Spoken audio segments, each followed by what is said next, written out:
Também fez. Tá bom. Vai sacar? E aí, não gostou não? Feliz Dia das Mães! Feliz Dia das Mães! Você é que eu falo. Muito feliz de ter me dado 7 filhos. E 7 filhos ajudaram. Fica de cá, isso.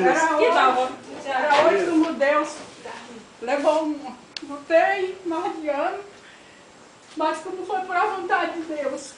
Então Deus tem minha filha que eu não tenho consciência pesada. Que eu fiquei mais no hospital do que em casa. Todos os momentos que minha filha sentia, mãe, tá me doendo, mãe. Não, mas sério, corria. Não tinha hora, debaixo de chuva, mas nós fez o que nós podíamos fazer. Passei por minha filha. Uma coisa que eu não pude foi salvar a vida dela. Mas Deus tem ela e tem meus filhos, que é um pedaço de mim, que me dá força, porque sem meus filhos eu não funciono. Não é nada para mim. Então, não está os 7, mas os 3 não estão mais de lá. Eles estão orando por mim, me dando força. E vai ser sempre assim. Esse é um presente de Vande, Vanilson, Renilson, Dalva, Vanilde, Nega e Eva. Dos filhos, todos participaram. Vande também. Falei dele. Todos os filhos, olha só. Falei Vande, Vanilson, Renilson, Muito obrigado. Vanilde, Dalva, Eva e Nega.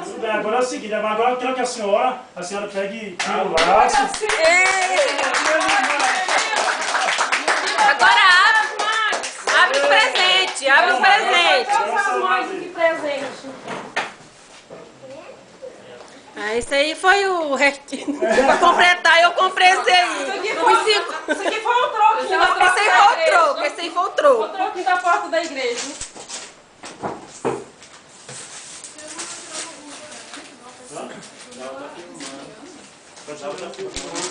A minha tá pondo embora, brincadeira? É sempre assim, né? Não, tem que estragar a foto dela. Ah, mas rasga esse papel. Agora filmou. Depois é só pegar. Tá vendo? Agora para de reclamar do liquidificador, né? Quero ver a gente chegar aqui e tomar só café e não tomar suco. É, agora é o contrário.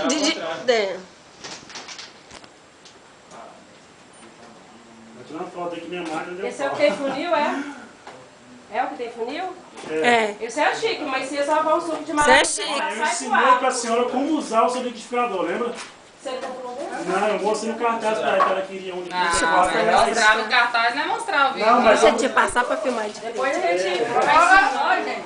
Peraí. Calma, Pedro. Peraí. Demais, calma. Segura aqui direito, senão vai deixar cair. Troféu. Ó, o troféu de mãe. Peraí, amor. Já vai estrear.